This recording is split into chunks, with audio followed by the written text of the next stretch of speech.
we know what is happening somehow in the last 72 hours in the Strait of Hormuz in the Persian Gulf. The two sides are fighting basically because of the blockade of the United States, which is totally, going against the ceasefire. Ceasefire, there is no ceasefire. Some sort of pause is happening right now as we talk, and the two sides know that each and they may have it in 1 hour, in 1 day, 2 days, a week. Nobody knows when all of this sort of situation gonna break out in a new major war, a new round of war. But what is happening in the last 48 hours? It was some sort of confrontation between Iran and the United States, because the United States attacked two of these tankers that were supposed to get to the Iranian ports. And what we've learned from the Iranian side, they said they hit two of the three destroyers in the region close to the Persian Gulf. On the part of the United States, they said nothing of that sort has happened. Donald Trump himself didn't mention that. He said nothing has happened to destroyers. But they argued that they have hit 7 speedboats in the Strait of Hormuz, which today I talked with Professor Marandi. He said no, they didn't hit any of these speedboats. They hit some of civilian boats, because when you hit the speedboats, you kill the military personnel, and it's so difficult in Iran. When they get killed, they're martyrs, and you cannot hide it. It's not easy to hide it, the guy who was killed in operation in this sort of fight. And moments ago, we've seen this video coming out. And as you see, one of these speedboats is following the destroyer, American destroyer, getting out. And the guy who's talking on this video, he says, yeah, go ahead and flee. Here is the cradle of the earth and the land of Iranians. Here is a piece of Islam. And this is the reality of what's going on. The two sides are fighting each other. They have their own rhetorics. They, decided, I want to. But it seems that how do you see this blockade in a long run? We definitely are headed towards some sort of escalation. Your understanding, your take, what do you make of it? Okay, so first let's go back big picture to get some context and understand what's going on. So, largely, at least compared to the conflict before, until 2 days of naval skirmishes this week, the ceasefire, at least between the U.S. and Israel and Iran, has largely held. Right, certainly in comparison to the scale of the intensity of the conflict before. Now, that says nothing about what's been going on in Lebanon, where Israel continues its genocidal war and ethnic cleansing of the Lebanese people of South Lebanon, the South Lebanon, of the Shia population of South Lebanon, literally and quite openly. And this has been even admitted on the pages of the New York Times, raising all of the cities, towns, villages of southern Lebanon to the ground. There's nothing left. What the New York Times refers to as the Gaza solution, which is, genocide. So that continues in Lebanon. The so-called ceasefire that was agreed in Lebanon has nothing actually to do with Hezbollah. It is between the quisling government of Joseph Aoun and the Israelis. And right now, the Americans are doing everything they can, along with the Israelis, to push the Lebanese army, which is, shall we say, not up to the task of confronting Hezbollah directly and essentially trying to re-provoke civil conflict, civil war in Lebanon. Meanwhile, Hezbollah is, fighting a guerrilla, essentially, war of attrition in South Lebanon against Israel. And they're making very good, very improved tactical use of drones, of FPV drones in particular. And even more particular, they've been using fiber optic FPV drones. which are immune to electronic warfare and have been pioneered and used extensively by Russia in the conflict in Ukraine. And how Hezbollah acquired them, I'll leave. We don't have any evidence to say, but certainly the Russians have been providing drone assistance to the Iranians, and have the Iranians provided some drone assistance of something that can actually be used on the tactical battlefield on the ground to Hezbollah. That seems a likely scenario to me, without just speculating. So, but the Telegram channels are full of hits on Merkava tanks and so forth. So, and the Israeli press is whining about it. There was a lovely photo that I put in my own week in review video on my own channel yesterday. It is the last moment, the last sight of a Israeli bulldozer driver, an excavator, who was busy at work leveling one of the Shia settlements in South Lebanon. And he happened to look up, and there's this look of surprise and horror on his face that was taken by the kamikaze drone that was about to end his life. When you are literally committing, the material act of genocide, which is what leveling, all of the buildings, the homes, the houses, and everything of the people of that land. Yeah, I no sympathy. No, not a bit. So that goes on, right? That situation hasn't changed in Lebanon, but by and large, the greater ceasefire has held. And so we entered a new phase of the U.S.-Israeli war on Iran, right? The war isn't over, but the kinetic aspect of it, at least as far as Iran was concerned, was put on hold. And we entered a geoeconomic phase, and people have termed it dueling blockades. Okay, that is true. I prefer to think of it as a geoeconomic game of chicken. Are you familiar with chicken? Right, not that much. Yeah, this is an Americana thing, right?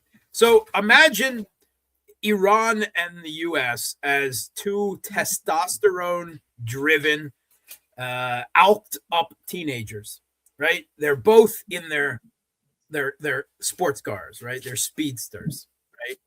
And at the drop of a flag or whatever, they both race forward towards a cliff overlooking the sea. And the game here is to see which of the two blinks and swerves his car to avoid hurtling off the cliff first, right? And that's essentially what's going on, right? Iran, of course, is driving their own economy. Trump is driving the global energy markets and the global economy because of Iran's strategic use of their control of the Strait of Hormuz and economic damage against the Gulf U.S. client states with U.S. military bases. And it is Iran has limited ability to hit the U.S. back directly, other than those military bases, of course, that even the Western media has now admitted thrashed all over the Middle East. So asymmetrically, they're hitting the global economy, right? By going after this, Strait of Hormuz, through which so much of the energy traffic, but also the fertilizer, the helium, the aluminum, all these things flow through the Strait of Hormuz, or did, and are now selectively blockaded by Iran. They let through who they want, and they have established rules and tolls now and so forth. And it is important to know that the Strait of Hormuz is not international waters, right? Under the UN Convention of the Law on the Sea, it's too close between Iran. It's too narrow between Iran and Oman.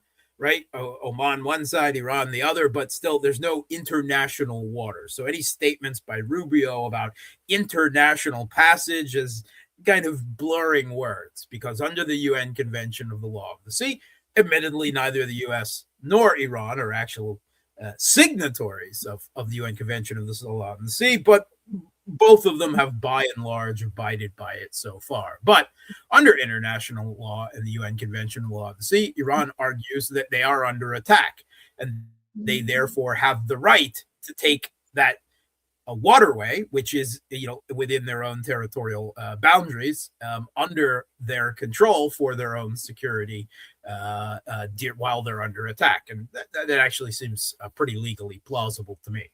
But I'm not an international lawyer. So anyway, that's the argument they make. So you've got these two speedsters hurtling towards the cliff. And the guess is who suffers the most damage, or who can endure damage also due to the economic consequences of these blockades. Again, the Strait of Hormuz versus the U.S. attempt. Their blockade or counter blockade is nominally a blockade of Iranians' ports, but it's not being done from Iran's coast. They're at least 350 kilometers just outside anti-ship missile range off the Iranian coast for the most part.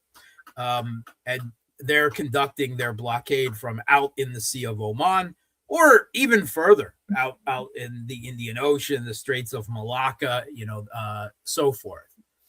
And so with Iran, the consideration primarily is because they've got so many countries that they trade with by land, right? Russia, the north-south corridor through the Caspian Sea. Pakistan has opened up multiple transit routes through Pakistan that then go on to China. And actually, there are already Chinese Iranian railroads in existence, right? So it's not like they're going to starve to death. It's not that they can't get supplies. The big question is getting oil out, right? Because that is still a significant part of the Iranian economy, particularly the Iranian government budget. And up until now in the conflict, because Iran was getting their own oil out and the Trump administration was desperate for any oil to get to the global market, they've actually been doing pretty well, right? They've been making pay, while the Arab countries and Iraq, which is just a victim of this, caught in the middle, their economies have suffered greatly. But the question is, how much oil is Iran getting out through the U.S. blockade, right? How much are they domestically using, right? And Western analysts initially said all kinds of ridiculous things, like, Trump promising that in 3 days the Iranian economy was shut down. They wouldn't have any place to put their oil. They'd have to shut down all their oil wells and they'd all blow up, because that's exactly what happens, right? It's all about explosions, Yeah. All right. So 2 weeks later, here we are. And now finally the Western mainstream media is starting to change their tune, which, it must be fair, not just me, but pretty much everyone in the alt media was saying from the beginning that Iran can last a lot longer than the Western media was talking about. And Reuters put out an article just yesterday that cites U.S. intelligence as anonymously saying, the Iranians can last for months. They can outlast the U.S. blockade. I don't know that we need any greater. So whatever Trump says, right? We know we just really look at that for the entertainment value. U.S. intelligence is saying that the U.S. blockade is useless. And then as far as ships getting through, according to independent tanker trackers and so forth, tanker tracker, Kepler, right? Iran has gotten quite a number, dozens of vessels through the so-called, porous U.S. blockade, far more than have been intercepted, far more, right? Maybe 10% have been intercepted, and that's of ships going in and out. So Iran's economy, yeah, I mean, they might be under a little more stress, but they've been under maximum pressure, sanctions, everything for years, right? They can take this stress. This is an existential fight for them. Trump has promised to destroy Iranian civilization. He has demanded regime change, unconditional surrender, bombing them back to the Stone Age so that they can never come back, right? This is all this genocidal rhetoric that he has been using. So, they have every interest of enduring, a little bit of economic damage in order to survive. Meanwhile, the global economy is not looking so good. And Asia, the U.S. Allies in Asia like Japan and South Korea have already begun gasoline rationing. There's a jet fuel crisis around the world. Lufthansa, European airline, canceled 20,000 flights the last I saw. Spirit Airlines went out of business. And all of this is actually only expected to start hitting Europe as seriously as it has Asia, which is a little more reliant on oil coming out of the Strait of Hormuz, oil and LNG. Europe is supposed to start getting hit in the next couple of weeks really bad, and they're talking about it, and they're kind of afraid of it now. So that all said, we're at the point where the status quo of this geoeconomic game of chicken, right, racing towards the precipice of this dueling blockades, is unsustainable for the U.S., right? They know they're going to lose that fight. So they've got to do something. And that was at the beginning of the week, Operation Freedom! Exclamation mark, trademark symbol, right? Freedom. And this was an attempt by Project Freedom. Yeah. Project Freedom. Operation Freedom, whatever. To attempt to force open the Strait of Hormuz.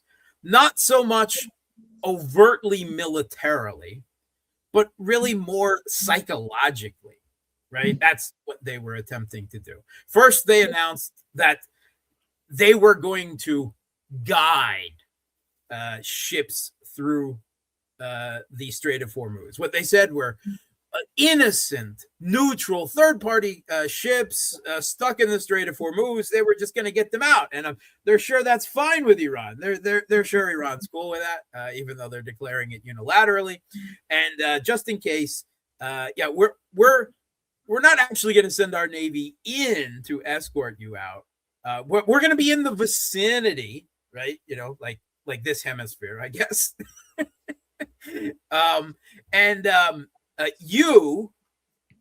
We're in the vicinity, so you don't have to be afraid. We're somewhere. And the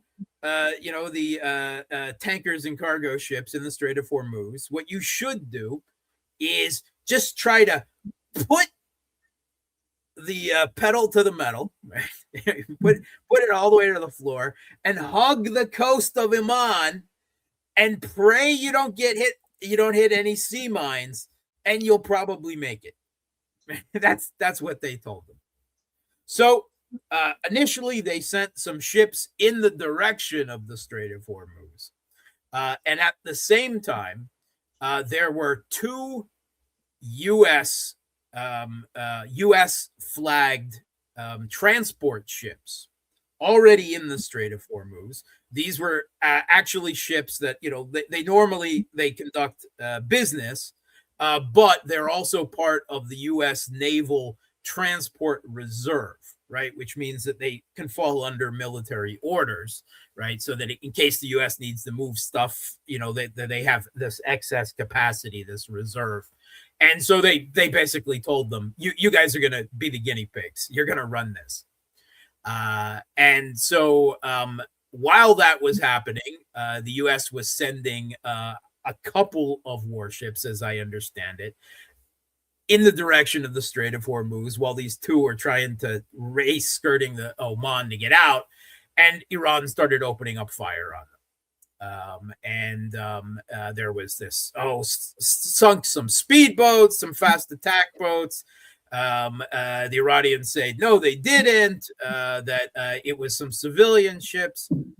Okay, I don't know, right? I tend to believe the Iranians in these situations, not with trust but verify, right? That's the way I look at it. And with the U.S. statements, it's don't believe, don't trust, and verified 10 times over.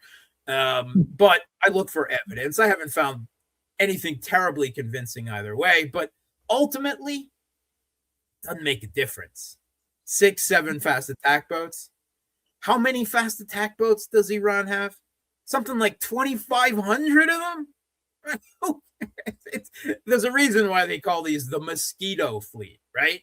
Because it's like mosquito season in Siberia, right? It's crazy. So it on a strategic level, which is what I'm worried about, it doesn't make a difference, right? He said, she said about 6, 7 fast attack boats. They've got plenty of these. They can load them up with anti-ship missiles, with sea mines, with drones, with anything, right? They're extremely versatile. They're designed to dominate the Strait of Hormuz. They're not designed to send ships to the other side of the world and project aircraft at someone's borders, right? They're designed for this fight. They're good. They're designed for it. And Iran also has mini subs and underwater drones and surface drones and aerial drones and missiles and cruise missiles. I mean, they've got so many options. That doesn't make any difference. So the Americans quickly retreated out. They may have gotten those 2 transports out, but no one else followed suit. Well, a couple of ships tried to and got hit, right? And immediately after that, on Monday, Iran responded by hitting the UAE, right? Now, there's some comments, right, trying to interpret Iranian officials' events.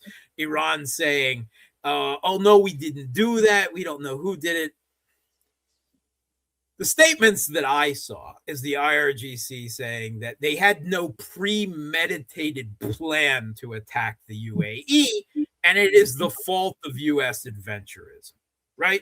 Which, as far as I'm concerned, this is Iran saying, yeah, we hit them, but we only hit them in retaliation for the U.S. trying this stunt, this Project Freedom to open up the Strait of Hormuz. And that's the way I read it. If someone else wants to read it a different way, that's fine, because I think it's perfectly fine, right? The UAE house U.S. military bases used to attack Iran. That makes them, under international law, a participant of this conflict and, thus culpable and fine.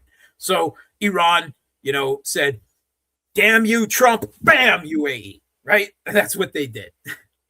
Because they regarded this attempt to force open the Strait of Hormuz as a violation of the ceasefire, which, seems perfectly legitimate again in my book. Moreover, what they hid in the UAE is the pipeline and the port of Fujairah. Am I pronouncing that correctly? Fujairah. All right. So it is the UAE's bypass, because that is a pipeline that actually goes around the Strait of Hormuz, right? So where the IRGC has controlled the Strait of Hormuz, that port is outside of it. So the UAE was still able to get a significant amount of their oil out, just like Saudi has been able to do some extent through the east-west pipeline across the Saudi desert to Yanbu, to the Red Sea, right? Saudi and the UAE have suffered less than the other Gulf Arab states because they had these bypasses around the Strait of Hormuz. So Iran hit the bypass. They hit it several times. And then they declared they were extending their control of the Strait of Hormuz to also include that port of Fujairah. Yeah. That is their response to all of this. And then there was a backing down for a few days,